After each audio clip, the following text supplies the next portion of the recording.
Before you apply for any cards, make sure you know about rules like Chase's 5/24 rule that says if you've opened 5 or more cards in the last 24 months, you will be rejected on your next application. If tracking rules like this sounds overwhelming, then the Travel Freely app is here to help. The app has many incredible features, including a 5/24 tracker and personalized offers based on your current cards.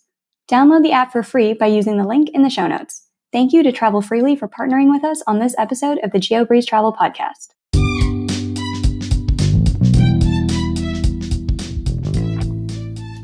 Welcome to the Geobreeze Travel Podcast, a show for anyone wanting to level up their travel hacking lifestyle.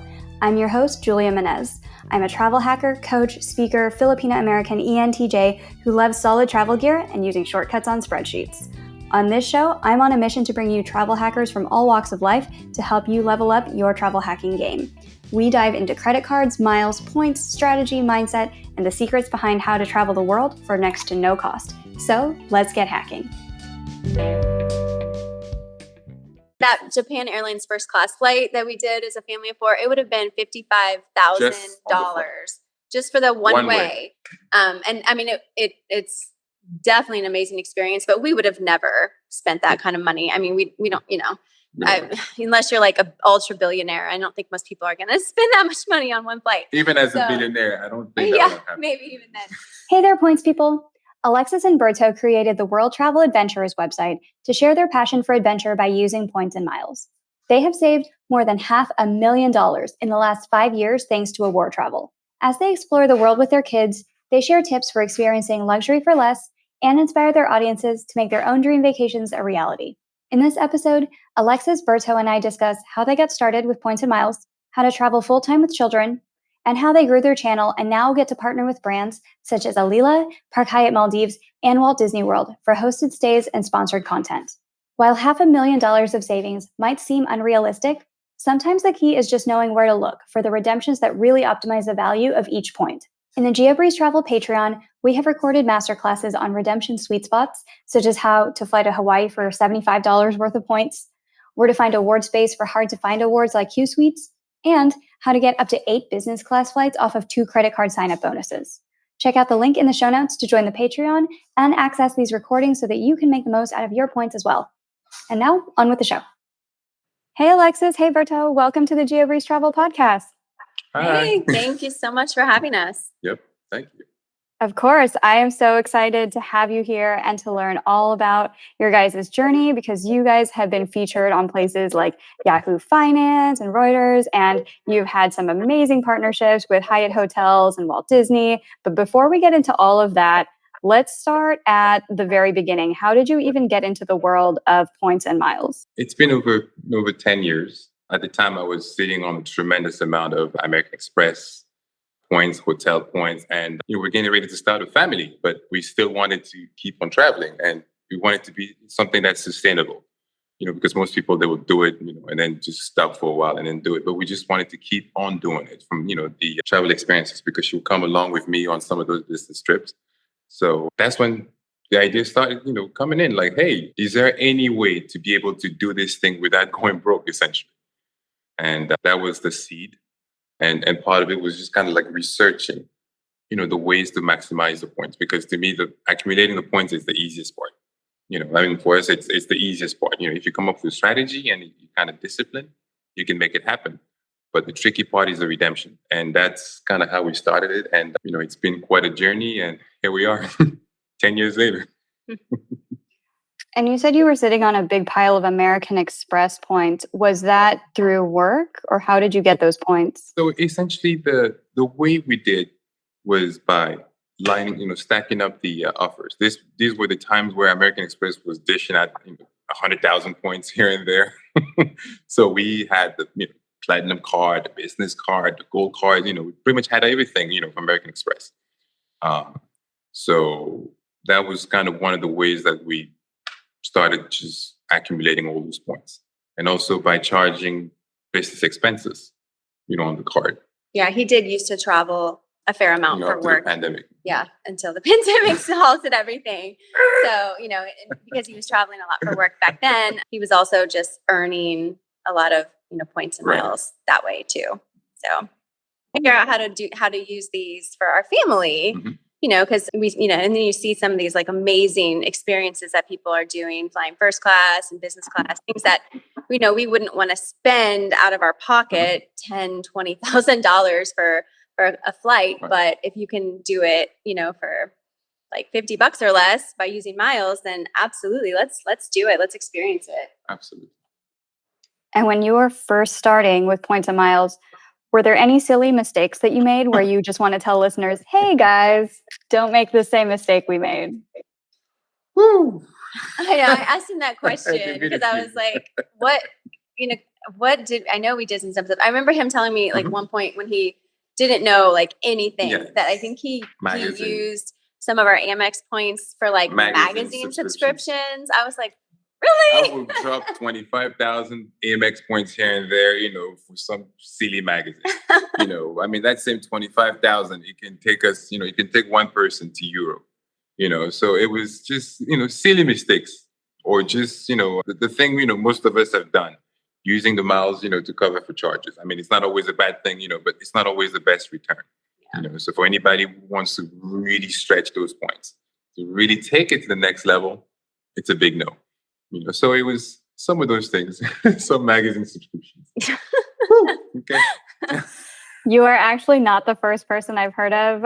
We've also heard of various other people who earn millions of points and miles a year and are considered experts in this field who, way back in the day, also use their points for magazine subscriptions. So I feel like that happens to some of us, but we grow out of it. Exactly. Funny, because then once you learn how to maximize them, it's like cringeworthy to think that you used it for something like that when you could instead use it for some amazing experience. But And so 10 years ago, this was before 5 over 24, right? Yes. Those were the glorious days. Just apply for the card. You could get the bonus. You could do what you need to do.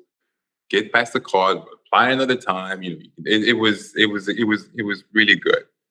I mean, as we go along, they've been cracking down a lot of things. American Express with the whole, you can't have this, the bonus anymore, and kind of more than once. So yes, those were the days, and they still can be the day, but the days, but it just takes some planning, adjusting, right? When they have like the new rules that kind of change things, you just have to figure out another way to get where you want to go. There's always a way. Whenever there's a will, there's always a way. That's the way we looked at it. That's a good way to look at it. So when you had like a pretty good feel for how points and miles worked and how to travel for free, what was next? Like, did you keep doing this as your kids were growing up because you just started a family and you were traveling around with infants, or how did that go in the next phase? Yeah, I mean, our kids, I remember it was so funny getting passports for them, and they were just like tiny babies, like they couldn't even hold their heads up yet. And it was such a process to get their passport pictures, because they were like, well, you can't hold them. I had to like lay them on like a white sheet, and they came over and took them.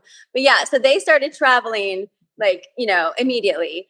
And yeah, I mean, we've taken them to so many places, and it's just so, I think it's just such an important part of education for the kids to be able to expose them to different cultures, different countries, things that, not a lot of Americans are doing. A lot of, Americans kind of stay within the US, which is awesome too. We love to do that too. But I think there's something, special about being able to travel internationally to kind of introduce them to things they've never seen before. So yeah, it was just like, we saved up our points and just figured out ways to travel with a family. Like we both have the Southwest Companion Pass. So, our kids can fly for free with us whenever we travel anywhere Southwest goes. So that's been awesome, because then, it's like half price. And then of course we use our points for our tickets. So we've saved tons of money there.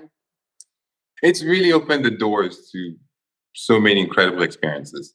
And so I think so many families think that, or, maybe even people before they have kids think that once they have kids, that they don't get to travel anymore. And so that's just something that we love kind of showing families, like, no, you don't have to stop traveling when you have kids, like keep traveling. And yes, there may be challenges along the way, but it's so worth it. And it's possible. And using points and miles, you can make your travel budget go so much further than if you were just paying, money for these experiences. Absolutely. So.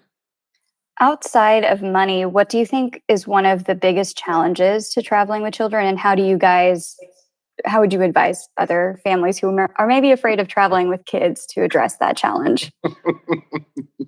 Wine helps. Oh, I mean, I would say sometimes if you're, for long international flights can be challenging, especially when they're little. And that's where being able to use points or miles to fly like business class. I mean, our kids have flown business class and even first class. We flew first class to Japan, to Tokyo from New York. And so that was like a 14-hour flight. It would have been challenging. I think our son was 3 at the time, I think. And he's a high energy kid. So I think he would have been probably running up and wanting to run up and down the aisle or something. But we had this lie flat bed where he could sleep, and he had his own little TV. He could watch cartoons and play games and stuff. So they loved it. So I would say, yeah, the long haul international flights can be challenging. So if you're able to, use the points and miles to get in a premium cabin, it makes it so much easier. But if you're not, we fly economy as well, not always business class. And so I would say make sure you have tricks to we let them bring their iPads on, flights to keep them busy, occupied. So they're not. And the other thing is, once you start traveling with kids, it's kind of humbling. Because there's only so much control you have. Obviously we try to make sure we get ahead of any potential issues and kind of address it before, and by the way, do not give, what was that? The thing? Benadryl. Do not give your child Benadryl to try to knock them out on a flight. We did that once. It was his idea.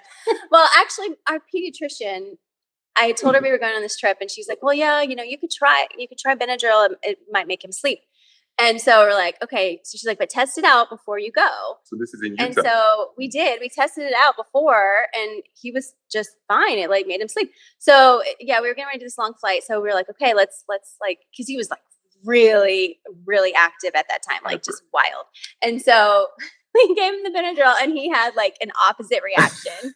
He was like he was on drugs, a little maniac. It was, oh my gosh, it was crazy. I remember the flight attendant was like, did you I think she knew. She's like, did you give him Benadryl or something? Because she used to be a nanny. So she had seen it before, I guess. And I took him up to change his diaper at the front of the plane. And he got out the bathroom before me and ran the entire aisle so fast. I couldn't even catch him. He was just a little maniac. It was bad. That's probably the number one tip that people are going to get out of this is don't give your kid Benadryl. It could be like giving them caffeine. Yeah, definitely. That was quite the experience. Was a big mistake. My God. It was flight from Utah, 5 hours, so yeah. It was something. Yeah, luckily it wasn't that 14-hour flight. Although he probably would have passed out eventually. Speaking of 14-hour flights, what's the best trip that you guys have gotten to take on points and miles? And I mean, that's hard to say. We've done the Maldives twice on points and miles, and we did that both times, just the two of us. And so we did Emirates first class to the Maldives on the A380, which had the shower and the stand-up bar. It was amazing. And then we did a stopover in Dubai one of the times, and then we went to Oman the second time because it's right there, and it was amazing. And then we stayed at the Park Hyatt Maldives using our Hyatt points. There's been so many. I mean, we don't want to seem snobby or anything, but we've been very blessed and fortunate. There's been so many, great experiences. Just like we said, the whole points traveling, it's opened the door to such incredible experiences. So it's almost like the sky is the limit. As long as you plan, Oh, Bora Bora is another one. We went to Bora Bora a few years ago. Yeah. The Conrad Bora Bora Nui, which is amazing. So we used our Hilton points, and then we have the Hilton Aspire. So, we had a credit, and we got free breakfast because we were Hilton Diamond from that card, and an upgrade to a really nice villa and everything. So that was was probably one of our best trips too, because I'd say it's the most beautiful place in the world. When you're planning for one of these trips, how long does it take you to earn the points to get another one? Let's say, okay, we used up all of our points on Bora Bora. Next year, we want to go to Maldives. How long does it take you to get those cards, and what kind of strategy do you guys use? So, obviously, because of the fact that we're traveling as a family, planning is a huge part of it. And being able to be in a position of flexibility, meaning, we don't just go, for example, for like Delta Miles points or, a specific, we don't just go for, a specific, hotel or airlines, in terms of points. So the strategy has always been to kind of put the most bang in the buck, for, transferable programs or like the kind of programs, that allow, members of a household to share points. With Hilton, for example, you can pool points. With Chase Ultimate Rewards, for example, you can, members of the same household, you can transfer, instantly. So that's where we tend to put the most attention. And essentially the planning is always starting with the end goal. That's like the engineering part. It's essentially like putting a puzzle. You don't just go and start applying for a bunch of cards, all of a sudden or randomly because, you might lock yourself out. You might miss out on future offers and you may lose on the flexibility piece, which is key. Obviously traveling for one person is easy to plan. Two people, it's easy to do. 3 and 4, it's really hard, Harder. It's definitely harder. So to your question, the first question, we sit on millions of miles, but how do we, go about doing it? We do that whole 2-player strategy. We kind of watch the time like, hey, when was the last time, for example, you had this chase card? When was the last time you had this thing? So we got to make sure that we either downgrade the card or move on to another card so that your timer can start going in, so that for the 2 years you can apply again for the card. And meanwhile, while we're doing it, hey, what's going on with City? Hey, what's going on with, this different guys? Because at the end of the day, when we start doing a redemption, let's say I'll look on American Airlines, they will have like maybe 2 seats. I look on British, they may have more. So I'll try to kind of plot that way, using points from different programs to piece everything together. It's quite a process, but it's feasible.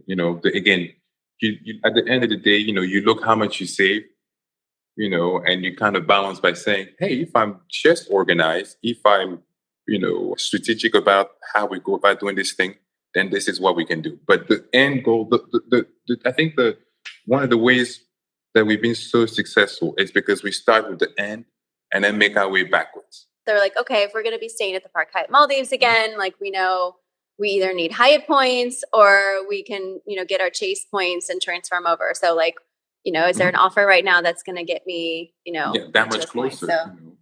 And meanwhile, while we're doing this thing, it's almost like a series, because while we're doing this thing, we're already planning the next trip. So it's just things are always in motion, that way. I mean, we typically do plan our trips like a year out in advance. Mm-hmm. The pandemic has thrown a lot of wrenches in our normal strategies because everything is just constantly changing. We actually were going to go back to Bora Bora this summer because we're celebrating our 15th anniversary this summer.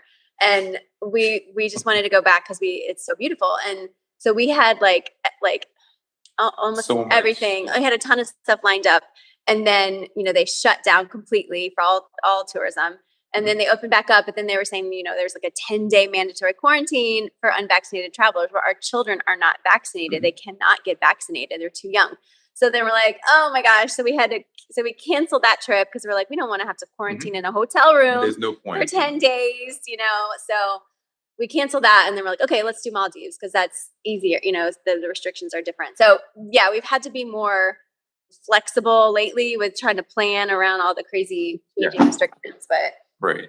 Yeah, we typically start planning a year in advance. And in a good case in point, it's right now, if you look at redemptions for Hilton, the Conrad in French Polynesia, it's a bit insane. You see a lot of 500, 400, 2,000. We still have a bunch of, the standard rates. Yeah, we got it for 80,000 a night, the lowest rate. But now it's like, the only way you can get that rate is if you're looking to book like within the next week, which I guess some people can travel like that, but especially if you're doing it with as a family, it's harder to just pick up and go like a few days later. But so planning is big. I kind of answer your question or summarizing your question. Planning is huge. Especially as a family, you really have no other choice to plan ahead. If you want to be able, if you want to be in positions where you can choose what you want, what works for you, what works for your schedule, and also be able to kind of have it at rates that make sense to you. There's nothing that hurts more than if, for example, you had a booking that will have required 100,000 miles in premium cabin, and then all of a sudden because you wasted some time, it's like 300,000. That hurts. Yeah, planning is definitely key. So let's talk about, you not only get to travel for free on points and miles, but you also have gotten to do some amazing partnerships with different travel brands through your blog, World Travel Adventures. Can you talk about how you got into the sponsored travel, how you got to partner with these brands? Talk a little bit about that. Yeah.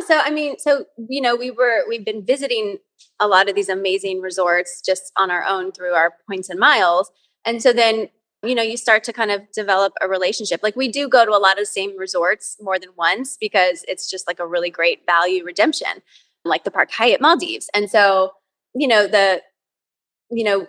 a lot of times, like, they are interested if you are, you're providing essentially a lot of exposure to their brand. And so, like, on some, like, I think the first 2 times, like, we still paid for our room with our points and miles, but then they would kind of throw in some extra things like, okay, here's a massage, or here's some meals or experiences and things like that. And then actually we are partnering with them for a completely hosted stay this summer when we go back with the kids. And so, it's a win-win for them as well, because then they, are getting content that they can share on their channels as well to get more exposure, especially as a family, because, there's so many like influencers out there who are like single people or couples, but there's not honestly as many families doing the luxury travel, and especially not doing it, the way we do it with points and miles. So I think a lot of, hotels are interested in getting that family perspective to kind of appeal to that crowd more. And then, and honestly, with the whole, travel blogging field, there's like, there's an easy entry, but sometimes the motivations are what will decide, because it's a lot of work, it's not just, getting someplace there and taking pictures. I think, when we started, the goal was to, go through the experiences and share those experiences with other families, so that they can kind of know what to expect, because again, in the US, the average time that people get, vacation is 2 weeks, so for most people, wherever they go, they want to make sure they get the most bang for it. So the goal was from the beginning, sharing with families, that it's possible to travel. This is what we did. This is how we got there. This is where you can stay. This is what you can do, and this is what you can expect. So we stayed true to ourselves, through that process. And eventually, what started happening was, hotels and brands will reach out to us, and say, look, we like what you did. We like how you covered everything. Would you want to come back? Would you, and that's where we started. I'm saying this because most people want to get in the field. Some may be lucky. Within a month or two, they may get to the level of, hey, I'm getting rich. I'm getting a lot of opportunities. But for the most part, we took the long and tedious way, which was we're going to be consistent. We'll share the experiences. We'll talk about the experiences. We'll, show how we did it, and we just kept at it. So here we are, 5 years, 6 years down the road, and we're still doing it. So you started off just by doing the regular points and miles travel, getting to have these luxury experiences for free anyway, which anyone listening to this podcast can do. You don't need a blog or anything. Just get some Hyatt points, stay at a Park Hyatt, and then start producing good content around that. And so a lot of the brands and hotels that were reaching out to you, they were hotels that you stayed at already that were saying, hey, please come back. Yeah, some of them. Some of them. Not all. Some of them, but I think what ended up happening was they looked at the blog, or they saw, the post, they saw the videos, they saw everything that was done, and that's what they wanted. So many of them reached out. It wasn't always places where we stayed at. A lot of them were places like kind of reaching out, and we looked at it and decided if we were a match for us or not. And we reach out to companies too. It's not always them reaching out to us too. So like, if there's somewhere we want to go, we might, see if they're interested in partnering with us too. So talk about that pitch process. So when you are planning a destination and want to reach out to a brand, what does that process look like? Are you just researching different hotels and seeing ones that would probably fit your brand type of portfolio and then reaching out? What do you say to them? Yes. So, the first thing is okay, this is where we're going. Oh, this hotel, look, they've got, kids amenities, they look like they're suitable for families. The rooms are good, the activities, because obviously when you travel with kids, your priorities kind of switch. So we see, okay, this would be a good fit. We reach out to the hotel and, just say, hey, look, just be nice and polite. We're thinking about coming this time and we feel like your hotel would be great. We'd like to cover the experience and then share it with people. In more cases than, none, they respond by saying, hey, look, that will work. What are your dates? And then we'll go through the process. But in other cases, if it's, because some hotels have. You get a lot of no's too. You might also get some no's. But yeah, I mean, and so we email them with kind of samples of our work that we've done through other partnerships or just, reviews of different hotels so they can kind of see the quality of what we would be publishing on our website. And then also like what kind of content we would be sharing on our social media channels, because we do photos, we do videos, we have a drone. So we sometimes get like pretty amazing drone shots. So.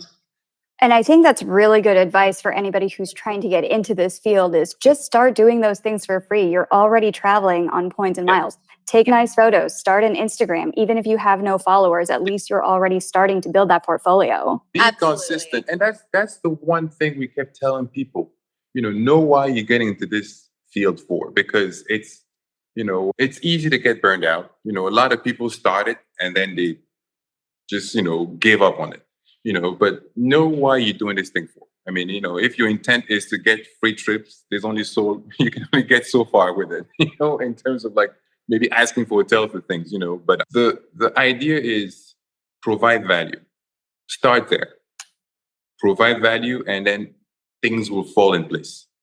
Hotels will reach out, they will, destinations will reach out, they will provide monetary value, to cover, all those things. But the start is to provide value. Do you think that it's more important when you're pitching these hotels to have a good portfolio and to say, hey, here's our samples for videos, photos, blog articles, or do they care more about your audience size? Because you guys have a very impressive 112,000 plus audience size across Instagram and Facebook and TikTok. What do you think these brands are like really looking for? So what we've seen happen, obviously, like on part of this scenario, we were kind of lucky because hotels are what we've seen. Most of the hotels, they're kind of rotating towards families, and trying to target the Gen X, and the millennials. Obviously, so we were in the right place in terms of the audience, from what we were covering. But it's a bit of both. They would like to see what you can do. What kind of pictures, might you, be bringing up? For some people, it might just be starting with Instagram. Not everybody has to start with the blog, but obviously the blog is permanent and it's kind of like this is what, we'll be getting. But it's a bit of both. And not, I mean, although, a lot of the brands, the hotels, the destinations do care about your numbers because, when you share it, then it's, going to affect how many people see it, but not all of them do. And sometimes they are more concerned about what content you're going to create that then they can use on their channels. So, and if that's what they're really after, it doesn't really matter how many followers you have because they just want your content that they can then share on their channel. So if you are really good at photography or videography, and then you might necessarily not need to have a huge following, and you can kind of try to pitch them more that direction of like, I can create this content and then, you can use it on your channel. That's a great point as well, because so my normal format on Instagram is just me talking on videos. I don't do a lot of photos or anything, but I've had like travel gear companies reach out and say, "Hey, we'll send you a sample of something. Can you just record yourself doing a video of you using the gear and talking about how to use it?" And so it just kind of depends on what content you're already making on Instagram. No hotels are going to reach out to me if my entire Instagram is little quote cards about how to travel hack, but maybe that'll appeal to apps or like shopping apps or something about here's how to use the shopping app. So it depends on who you want to partner with and make content that would attract that kind of brand.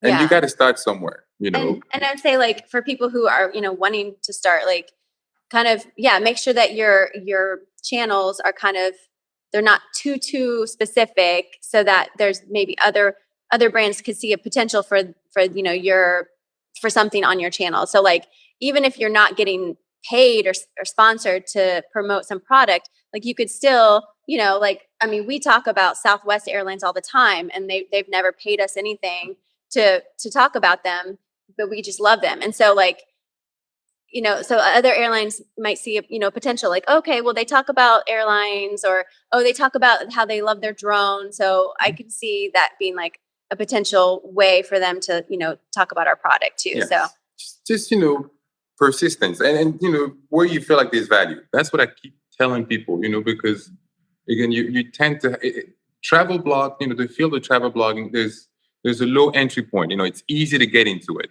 and most people, who start into it, they want to get the free trips, but you got to know why you're doing this, and kind of build up build up the portfolio. And then from there, it becomes, brands reaching out to you. It becomes, that discussion of, this is what our rates are. This is what we do. This is what we do. And, if it works, it works. If it doesn't work, then hopefully another time. Hey there, points people. Are you interested in learning some next level tips about cards, airlines, hotels, stacking, where to find award availability, and more? Check out the Patreon at patreon.com/Geobreeze Travel. There, you'll find recordings of all of my monthly masterclass hangouts, as well as some special bonus content. And now, we are also doing some gift card giveaways each month to some lucky Patreon members. Check out the show notes for the link to join. This week's Patreon shout out goes out to Holly. Thank you so much for being a part of the Geobreeze Travel Patreon community.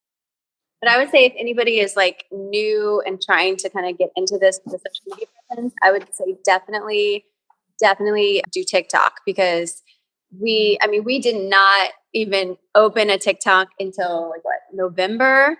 So it's been like a little over 6 months, and we're like almost at 90,000 followers in just that short amount of time. So the potential to grow on there, I feel like is just so much better, and I feel like it's just easier. We do create a lot of content on there, but Instagram I think is like a slower growth. But it's very much business oriented, so a lot of business comes through, Instagram or companies. I would definitely recommend doing both, but some people have just like blown up on TikTok like very quickly. Whereas Instagram usually does take longer. So, and obviously, like if you have people who want to get into travel blogging, obviously the start is, go through the major social medias and make sure that you select a handle, something that's consistent across your brand and something that you can keep for the long run, memorable. For sure. And so out of all of the different cool brand partnerships that you've done so far, which one has been your favorite? Is there one that really stands out as the most fun? We love Snowmass. Yeah, Snowmass, Colorado. So it was their tourism board, and they just like reached out to us and said that they wanted to host us to come stay. And so it was his first time skiing. It was my kid's first time skiing. I had been skiing as a kid. I used to go every year with my family, but I hadn't been since I was like probably college, maybe even high school. So it had been a really long time, and I'd been trying to convince him to go skiing for years, and he was always like, "Oh, Black people don't ski." I love that that's the excuse he threw out too. Or like, "I'm too tall. If I fall, it's like too far to the ground." I'm like, excuses. So when they reached out to us, and it was just like meant to be. I was like, okay, everything's covered fully covered trip, and we went skiing, and they got us a private ski instructor. It was just so much fun. So it was a blast. In terms of like working with, tourism offices, that was incredible, and it's something that, if you like ski, or, I mean, it's a year-round destination, it's one destination that we really recommend people taking a look if they get that opportunity. So That's awesome. And you guys have been featured in so many places too. So I guess real quick, do you pitch to Yahoo Finance and Reuters and all of that, or do they find you as well? No, we had articles, and then, through articles, they picked it up. I will always tell people, with this field, it's, you tend to see a lot of articles, saying such and such did, such amount of dollars, such and such did this thing, and they pick it up and they cover it. The thing that I constantly remind people is just share your story the way you want it, the way that's authentic to you, and provide value. And then the rest will come. I think one of the things that got us picked up by them was too, like, we had shared about how we, at this point now, it's like we've saved, I think, over $500,000 in just 5 years. So we didn't used to like keep track in the beginning of like how much money it would have been and how much we spent. So then I think it was in 2016 that we started actually like keeping track of it. So since then we've saved about 500,000 by using points and miles, because we do, so many of these luxury trips that would be really, really expensive if we weren't using the points and miles. So that's kind of like shocking for people to be like, what? A family saved 500,000 a year. So typically it's about 100,000 a year that we save by using points a mile. So I know you dropped so much knowledge, so many gems throughout this episode. If you had to sum up all of your advice into one points and miles tip, what would it be? Yeah, I would say to just really try to focus on the transferable points, the transferable currencies, because that gives you the most flexibility, especially, when traveling as a family. And you're not just looking for one ticket, but you're looking for 4, or sometimes 5. We take my mom on a lot of trips with us too.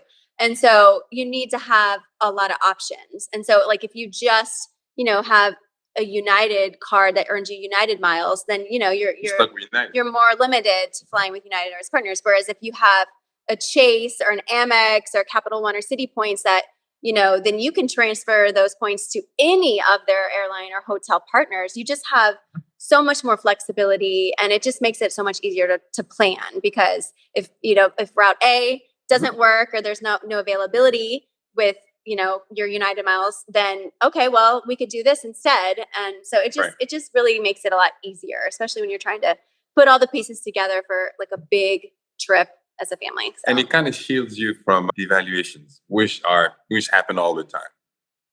So I mean, we don't limit ourselves to just the transferable currencies. We have Hyatt cards, and we have Marriott cards, and all that stuff. But I would say, like, we really do try to focus and get a lot of those ones, because it just makes it easier to plan. Right. That's excellent advice. And speaking of great advice, can you give a shout out to somebody else on the internet that you would recommend other people follow for great points and miles content? I know Upgraded Points is another good account that they give a lot of, good tips on how to get these really nice redemptions using points and miles. So I love them. I really, really like their articles for best ways to use a certain type of points, best ways to use Hilton points, best ways to use Hyatt points. So excellent recommendation. They make it really clear and easy to understand, I think. Cool. And where can we find you on the internet? So our website is World Travel Adventurers. There's another R in the end there, .com. And then, so we are, we're on TikTok at the same handle at World Travel Adventurers, Instagram as well, Facebook. We're pretty much on all the social channels. On Twitter, we actually had to. Oh yeah, YouTube. We're trying to grow our YouTube channel. Yeah, so we're on YouTube too, and pretty much all the channels. So same handle across for the most part. But yeah, I would say we're the most socially. We're the most active on TikTok, because like on there you could post 5 times a day, and whereas on Instagram I think people would be really annoyed if you did that.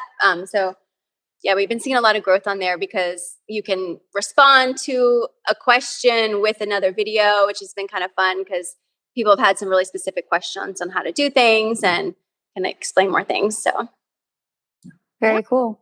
Well, thank you both so much for coming onto the show. We learned so many cool things about your points and miles adventures and how you get to do all these cool hotel sponsorships and different sponsorships and partnerships with travel bureaus. So thank you both for coming onto the show.